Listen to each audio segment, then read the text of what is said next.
मेरे भाई iPhone users हैं, वो अपने फ़ोन की प्रोटेक्शन के लिए बैकशीट भी लगा लेते हैं, कवर भी लगा लेते हैं और फ्रंट पे प्रोटेक्टर भी लगा लेते हैं। अब बात आती है कि अगर आपके आईफोन की स्क्रीन बचाने के लिए प्रोटेक्टर इस्तेमाल किया, बैक साइड बचाने के लिए, साइडें बचाने के लिए शीट और कवर का इस्तेमाल किया, पीछे बचते हैं कैमरा। तो दोस्तों मैबो ने लॉन्च किए हैं जी कैमरा लेंस। आप देख सकते हैं कैमरा बहुत ही प्यारे कैमरा लेंस है। इसके अंदर कोई क्वालिटी आपकी कम नहीं होगी, कैमरे की पिक्चर की क्वालिटी में कोई फर्क नहीं पड़ेगा। जैसे आप नॉर्मल कैमरे में पिक्चर लेते हैं सेम एज इट इज इसी तरह लेंस लगे होंगे तो पिक्चर की क्वालिटी भी सेम वही होगी। और इससे बढ़कर आपके फ़ोन पर जब ये कैमरा लेंस लगे होंगे तो नहीं पता चलेगा कि आपके फ़ोन पर कैमरा लेंस लगे हैं या नहीं लगे।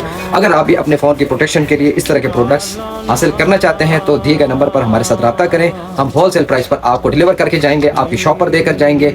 और अगर कोई भाई अपने शॉप यानी कि अपने फ़ोन पर लगवाना चाहते हैं तो वो हमारी शॉप को विजिट करें। फवारा चौक में हमारी शॉप है, बिलाज मोबाइल अड्डा के नाम से। आप यहाँ पर विजिट करें, आपको यहाँ पर ये चीज़ अवेलेबल मिलेगी। अपने फ़ोन की प्रोटेक्शन को बेहतरीन बनाएं।